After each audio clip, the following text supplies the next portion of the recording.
సభకు జై భీమ్.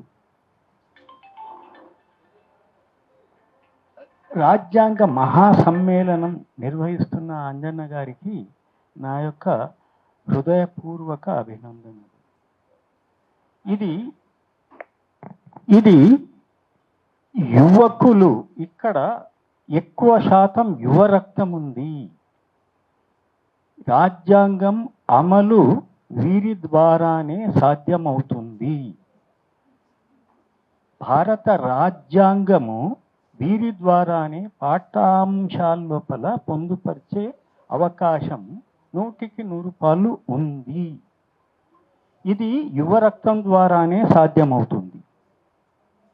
మా అనుభవాలు మీకు ఇవ్వడం ద్వారా, మీరు దాన్ని ఆచరణలో పెట్టడం ద్వారా అది సునాయాసంగా ఎక్కడ ఎలా అది అమలయ్యి ఎలా అభివృద్ధి జరగాల్సిన అంశము ఇప్పుడు మీ చేతుల్లో ఉంది. మిత్రులారా, ఇప్పటిదాకా చాలామంది పెద్దలు చాలా విషయాలు చెప్పారు. అయితే నేను కొంత ప్రత్యేక విషయాలు చెప్పాలి అనే ఉద్దేశము, ఇది నా సొంతవి కావు, రాజ్యాంగానికి దూరంగా ఉన్నవి కావు, రాజ్యాంగంలోని అంశాలే. అయితే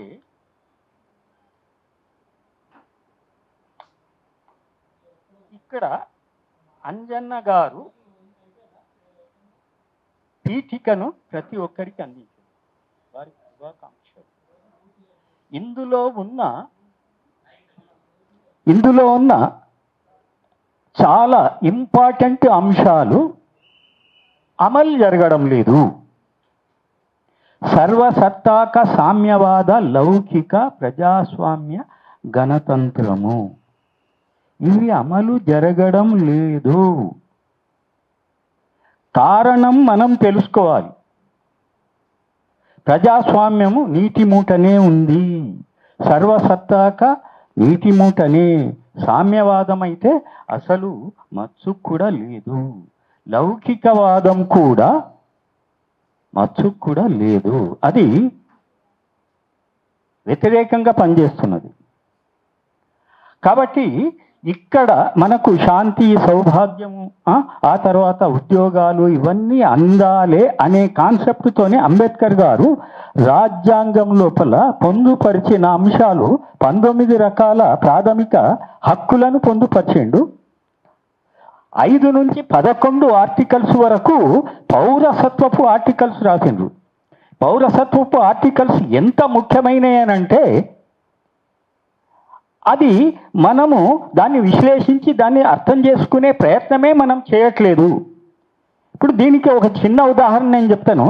ఒక కుటుంబంలో 4 పిల్లలు జన్మించిండ్రు అనుకుంటే, ఆ కుటుంబంలోని ఆస్తి లోపల ఈ 4కి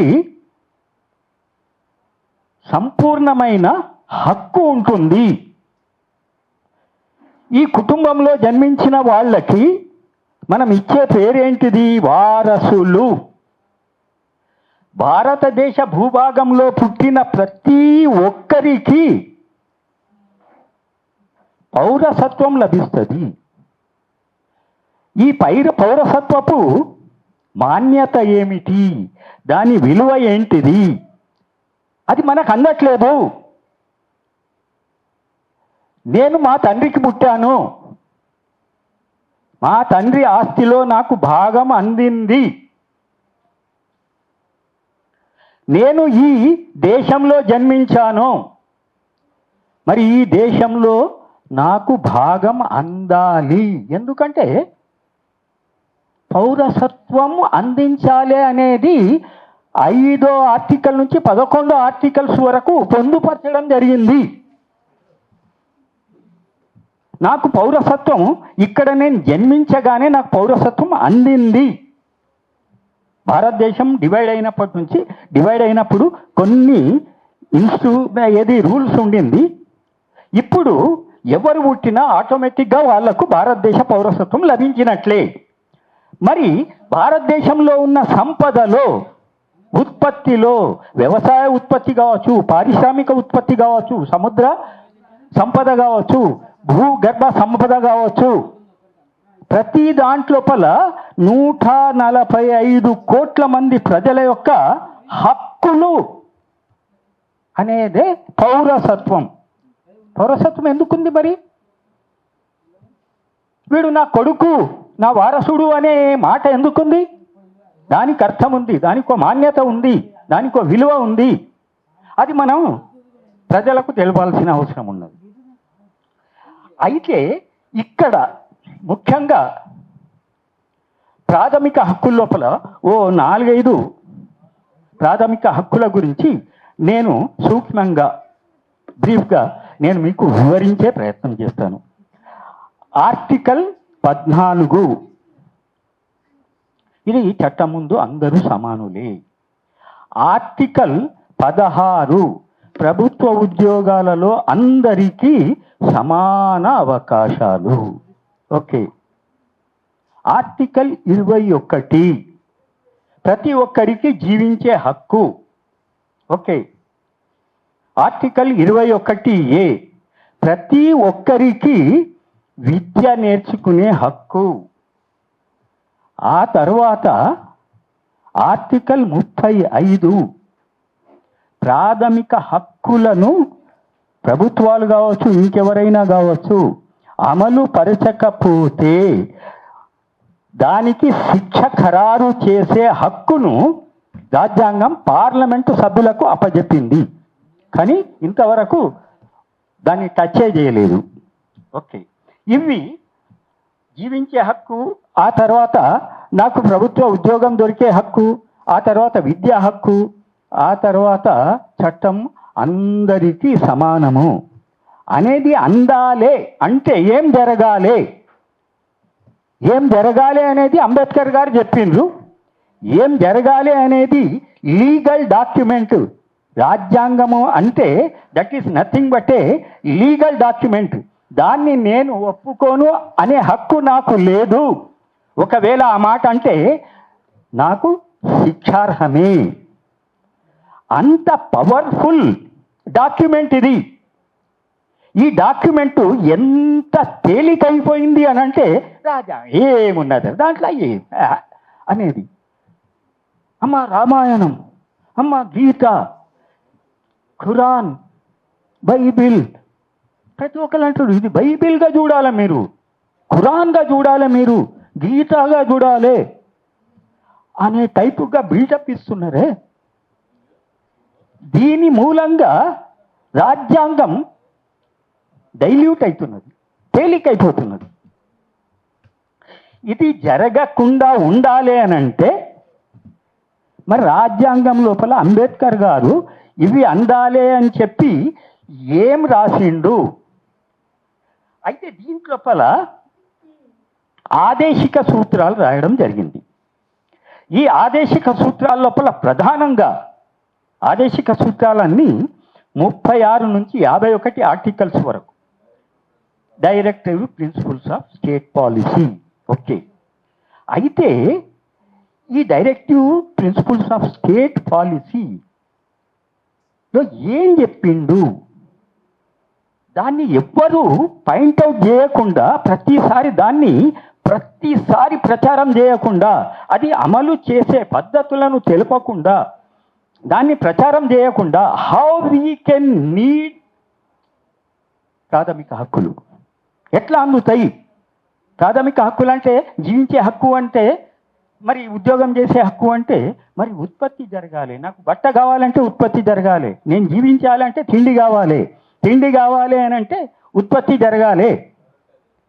మరి ఇవన్నీ అందాలి అని అంటే ఒక ఇంట్లో 10 మంది ఉంటే 10 మందిని లెక్క వేసి వంట చేస్తే 10 మంది ఆనందంగా సంతోషంగా కలిసిమెలిసి భోజనం చేస్తారు. 4కి 5కిరికే మనం వంట చేస్తే ఆ 10 మంది ఒక్కరి మీద ఒక్కరు పడి తన్నుకొనో గుంజుకొనో తింటారు. ఇప్పుడు జరుగుతున్నది అదే. అయితే ఇక్కడ directive states principles of states లోపల చెప్పింది ఏంటి అని అంటే దీంట్లో ముఖ్యంగా 2-3 ఆర్టికల్స్ గురించి మీకు ప్రస్తావన చెప్తాను నేను. ముఖ్యంగా 38 article, 39 article, 40 article, 47 article, 48 article. ఇవి ప్రధానము. ఇక్కడ 36 నుండి 51 ఆర్టికల్స్ వరకు ఈ ఆర్టికల్స్ గుండెకాయ లాంటివి. అంటే మిగతాయి కాదా అంటే దానికి అడ్జసెంట్, అవి కూడా అవసరమే. అయితే ఇక్కడ 38 ఆర్టికల్. సార్ రాజ్యాంగం బుక్ ఉంది ఇది. సార్ దాంట్లో ఒక్క చిన్న ఆర్టికల్ మీకు చదివి నేను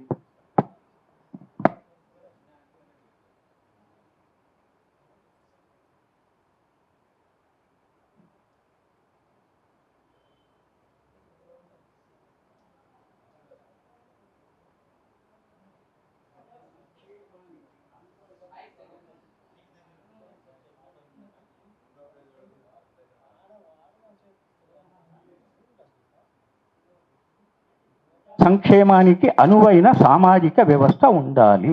దాంట్లో నంబర్ 1 చట్టం ఏం చెప్తున్నది అంటే జాతీయ జీవనంలో ప్రజలందరికీ ఆర్థిక, సామాజిక, రాజకీయ న్యాయం అందేందుకు తగిన సామాజిక వ్యవస్థ నెలకొల్పాలి. తద్వారా సంక్షేమానికి అనువైన వాతావరణాన్ని ప్రభుత్వం తప్పనిసరిగా కల్పించాలి. ఇది ప్రభుత్వం బాధ్యత. ఇది చేయట్లేదు. ఇకపోతే 39వ ఆర్టికల్లో ఇంకొక అంశం, ఆర్టికల్ 39. ప్రభుత్వం ఈ కింది నిబంధనలను దృష్టిలో ఉంచుకొని అమలు పరచాల్సిన ఆదేశిక సూత్రాలు. అయితే దీంట్లో ఏబి నుంచి ఎఫ్ వరకు రాయడం జరిగింది. దీంట్లో బిసి రెండింటినీ మీకు చదివి మీకు వినిపిస్తాను. బి, సామాజిక శ్రేయస్సును దృష్టిలో ఉంచుకొని అందుబాటులో గల సహజ వనరులపై యాజమాన్యం, నియంత్రణ సమాజంలో అందరికీ వాటిని సమానంగా పంపిణీ చేయాలి. ఇది చట్టం. This is nothing but a legal document. దీన్ని నేను కాదు అనడానికి లేదు. ఇది అమలు చేయకపోతే 35వ ఆర్టికల్లో సూచించిన ప్రకారంగా వీటిని అమలు చేయకపోతే శిక్ష విధించే హక్కును పార్లమెంటును కల్పించింది. కాబట్టి ఇప్పటిదాకా ఆ పార్లమెంట్ దీని ఊసు తీసుకోవట్లేదు. ఎందుకంటే మనకు తెలియదు, ప్రజలకు తెలియదు. అయితే ఇక సి, ఉత్పత్తి పరికరాలు సంపద కేవలం కొద్ది మంది చేతిలో కేంద్రీకృతమై సామాన్యుల ప్రయోజనాలకు విఘాతం కలగకుండా ఉండునట్లు ఆర్థిక విధాన రూపకల్పన ప్రభుత్వం చేయాలి. ఇక్కడ ప్రభుత్వం బాధ్యత. ఇక్కడ ఇంటి పెద్ద బాధ్యత, పిల్లల బాధ్యత కాదు అనేది. ఆ తర్వాత ఆర్టికల్ 40. అయితే గ్రామ పంచాయతీలను రూపకల్పన ప్రభుత్వాలు చేయడానికి కృషి చేయాలి. వాటికి తగిన ఆధారాలను కల్పించి స్వయం పరిపాలనా యూనిట్లుగా వాటిని రూపుదిద్దాలి. అయితే ఇక్కడ గ్రామ పంచాయతీలు ఇవి చాలా కీలకం. భారతదేశంలో గ్రామాలు 7 లక్షల గ్రామాలు ఉన్నాయి. 25-26 వేల వరకే పట్టణాలు ఉన్నాయి. 6 లక్షల గ్రామాల లోపల ఉత్పత్తి జరుగుతుంది, సంపద పెరుగుతుంది. వ్యవసాయంలో మాత్రమే, పాడి పరిశ్రమల ద్వారా మాత్రమే సంపద వృద్ధి అవుతుంది. ఎట్లా అంటే ఒక్క విత్తనాన్ని నాటినట్టుంటే 100 విత్తనాలు వస్తాయి. ఇది సంపద. అయ్యా ఇది కొంత వినక తప్పదు. ఇంకో 5 నిమిషాలు, 5 నిమిషాలు. ఇది ముఖ్యం. ఇది అమలు చేసే పద్ధతిని నేను చెప్పాలనే కాన్సెప్ట్తో నేను వచ్చాను. ఎంత వీలైతే ఇప్పుడు ఇంత పెద్ద బుక్ను కేవలం 50 పేజీలతో నేను కంప్లీట్ చేశాను. మిమ్మల్ని నేను బోర్ చేయాలి అనుకోను, జరిగితే ఏం చేయలేం కొంత అది అదే ఓకే. అయితే ఇక్కడ 7 లక్షల గ్రామాలను అంబేద్కర్ గారు ఏం చెప్పారు అని అంటే, ఈ అంబేద్కర్ ఆశయం గ్రామ పంచాయతీల రూపకల్పనకు ప్రభుత్వాలు కృషి చేసి వాటి ఆధారాలు కల్పించాలి. వాటి ఆధారాలు కల్పించాలి అని అంటే వ్యవసాయాన్ని, పాడి పరిశ్రమను తనే భుజస్కంధాల మీద వేసుకొని, ప్రభుత్వమే భుజస్కంధాలపై వేసుకొని ఉత్పత్తి జరిపించి ప్రజలందరికీ పంపిణీ జరిపే కార్యక్రమం జరిగినప్పుడే 142 కోట్ల మంది ప్రజలకు నివాస గృహం, ఉండడానికి ఇల్లు, విద్య, వైద్యము, ప్రతి ఒక్క అవసరం తీరే అవకాశము ప్రభుత్వం ఈ యొక్క గ్రామ పంచాయతీల ఏరియాల లోపల 7 లక్షల గ్రామాల లోపల ఈ వ్యవసాయం, పాడి పరిశ్రమలను ఒక సిస్టమేటిక్గా అక్కడి వాళ్ళను సజెషన్ తీసుకొని ఇది ఒక రైల్వే శాఖల ఒక పెద్ద ప్రోగ్రామ్గా సైంటిఫిక్గా అందరినీ నియమించి అందరి ద్వారా ఉత్పత్తి జరిగినప్పుడు 142 కోట్ల మంది ప్రజలకు ఉత్పత్తి జరిగి అన్ని అవసరాలు తీరుతాయి. కానీ ఇప్పుడు ఏం జరుగుతుంది? అంబేద్కర్ గారు రాసిన ఆర్థిక విధానము సామ్యవాద ఆర్థిక విధానం. మరి ఇప్పుడు అమలైతున్న ఆర్థిక విధానం ఏంటిది? పెట్టుబడిదారీ ఆర్థిక విధానం. ఎక్కడుంది దీంట్లో? ఇది రాజ్యాంగ వ్యతిరేకం కాదా? పెట్టుబడిదారీ ఆర్థిక విధానం అమలు యొక్క పద్ధతి ఏమిటి? మరి అంబేద్కర్ గారు సూచించిన సామ్యవాద ఆర్థిక విధానం అమలు చేస్తూ పరిపాలన చేయాలి అనే ఈ ఆర్థిక విధానపు రూపురేఖలేంటిది, దాని యొక్క గుణగణాలేంటి, దాని యొక్క ఉత్పత్తి పంపిణీ పద్ధతులేంటి, మొత్తం తేడా. అయితే ఇక్కడ మనందరి సర్వనాశనం అవుతుంది. ఇగో ఈ ఆర్థిక విధానం దగ్గరనే ఇవాళ పేదలుగా మారడం, ఐశ్వర్యవంతులుగా మారడానికి కారణమే పెట్టుబడి పెట్టి లాభం కోసమే, ఉత్పత్తి చేసి లాభం కోసమే అమ్ముకునే విధానం అమలవుతున్నది. కాబట్టి ఎవనికి బలం ఉందో, ఎవనికి అవకాశం ఉందో, ఎవనికి ముందు ఏది కనిపించిందో వాడు ఉత్పత్తి చేసుకొని నా దగ్గర ఉన్న సంపద అంతా, నేను నెల రోజులు కష్టపడి సాధించిన సంపద ఒక్క చిటికెన్ వెళ్తుంది. ఇది చూసినవా 10 పైసలకు తయారైంది, 1000 రూపాయలకు నాకే అమ్ముతున్నాడు. నన్ను సర్వనాశనం చేసి వాడు లక్షల కోట్ల అధిపతి అవుతున్నాడు. ఈ విధానమే తేడా జరుగుతుంది. ఇక నేను అధికారంలోకి వచ్చినా నేనేం చేయలేను, మీరు అధికారంలోకి వచ్చినా ఏం చేయలేము.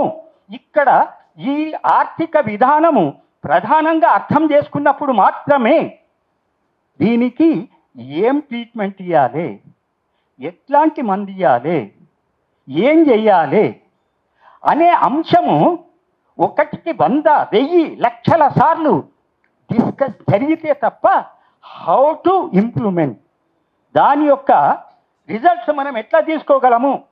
ఈ రిజల్ట్స్ వచ్చినప్పుడే ఈ కుల వ్యవస్థ, ఈ నిరుద్యోగ వ్యవస్థ, ఈ అన్యాయ వ్యవస్థ, దోచుకునే వ్యవస్థ, ఒకరినొకరు అన్యాయం చేసుకునే వ్యవస్థ లేకుండా పోతుంది. అసలు మౌలిక విషయమే మారకుండా, ఇక్కడ ఈ ఆర్థిక విధానం మారకుండా మన జీవితాలు మారే అవకాశాలు లేవు. అసలు రాజ్యాంగంలో రాసిన ఆర్థిక విధానం ఒకటైతే అమలు జరుగుతున్న ఆర్థిక విధానం ఒక్కటి. దెన్ నేను బొంబాయి పోవాల్సిన వాడిని మద్రాసు పోయే ట్రైన్ ఎక్కితే నేను బొంబాయి ఎట్లా చేరగలను?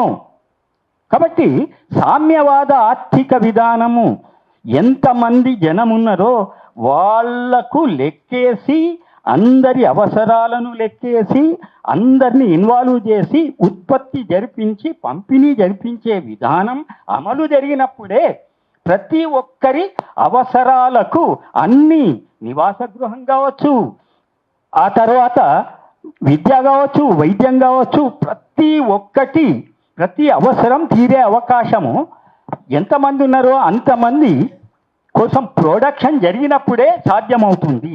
కానీ ఇక్కడ దానికి వ్యతిరేకమైన ఆర్థిక విధానం మొదటి నుంచే నడుస్తున్నది. కాబట్టి దీన్ని ప్రజలందరూ తెలుసుకొని క్వశ్చన్ చెయ్యగలిగినప్పుడే అది పాలకుల చెవుల్లోకి మోగి వాళ్ళు అరే కరెక్టే కదా అందరూ డిమాండ్ చేస్తున్నారు కాబట్టి మనం అమలు చేయకపోతే తప్పదు. మరి సంపద అంతా ఎక్కడుంది? కొంతమంది దగ్గర ఉన్నది. మరి మెజారిటీ పీపుల్స్ క్వశ్చన్ చేసినప్పుడు ఆ కొంతమంది కూడా భయపడి సరెండర్ అవుతారు. ఇక్కడ ప్రజలకు తెలియనప్పుడు దీనికి చిన్న ఉదాహరణ, తెలంగాణ సాధ్యమైంది అని అంటే అరే అందరూ కోరుతున్నారు కాబట్టి ఇక లాభం లేదు అని ఆంధ్ర వాళ్ళు అనుకున్నారు కాబట్టి తెలంగాణ సాధ్యమైంది. ఇది ఒక చిన్న ఉదాహరణ. అట్లాగే అరే రాజ్యాంగంలో రాసిన ఆర్థిక విధానం ఒకటైతే అమలు జరుగుతున్న ఆర్థిక విధానం ఒక్కటి. ఎట్లా? రాజ్యాంగంలో రాసిన ఆర్థిక విధానం ద్వారానే మీరు పరిపాలన చేస్తామంటేనే మేము ఓటేస్తాం, లేకపోతే ఎందుకు వేయాలి మీకు అనే క్వశ్చన్ రేస్ అయినప్పుడు తప్పకుండా దీంట్లో మార్పు వస్తుంది అనేది నా భావం. అయితే ఇక్కడ నేను నా పుస్తకం లోపల ఆర్టికల్ 40 లోపల ఈ యొక్క సామ్యవాద ఆర్థిక విధానపు బీజ రూపం ఎట్లుంటుంది అనేది నేను కొంత పరిచాను. దయచేసి అది మీరు చదివి దాన్ని అమలు చేసే పద్ధతిని మీరు ఇంకా దాన్ని డెవలప్ చేయాలి అనేది నా అభిప్రాయం. అయితే ఇక్కడ ఇవాళ భారత రాజ్యాంగము పాఠ్యాంశాల్లో పెట్టడం చాలా కీలకం. ఎందుకు కీలకము అని అంటే అది దృష్టికి రావాలి. రాజ్యాంగమా ఏమున్నది దీంట్లో రావాలి, ఈ వాదం ముందుకు తీసుకుపోవాలి. అది అమలు కావాలంటే ఇది కావాలి, అది అమలు కావాలంటే అసలు లోతుగా నేను అర్థం చేసుకోవాలి. అర్థం చేసుకొని నలుగురిని కలుపుకొని దాన్ని అమలు చేసే పనికి నేను మూనుకోవాలి అనే ఆలోచన రప్పియడానికి అంజన్న గారు చేస్తున్న కృషి చాలా అభినందనీయం.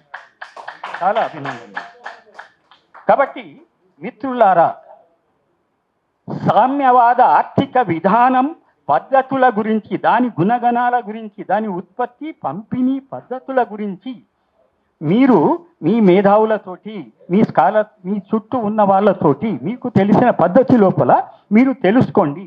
ఇప్పుడున్న దౌర్భాగ్యపు పెట్టుబడిదారీ ఆర్థిక విధానము అమలు ద్వారా మన బతుకులు ఎంత చితికిపోతున్నాయి, ఎలా చితికిపోతున్నాయి, దీని నుంచి ఎలా బయటికి పడాలి అనే దాన్ని కూడా మీరు రీసెర్చ్ చేయాలి, స్టడీ చేయాలి, చాలా మందితోని డిస్కస్ చేసి ఒక పద్ధతిని రూపొందించుకొని బయటికి వచ్చి దీన్ని అమలు చేసే పరిస్థితి వచ్చినప్పుడే ఈ భారతదేశం మారుతుంది, ఈ రాజ్యాంగం మారుతుంది.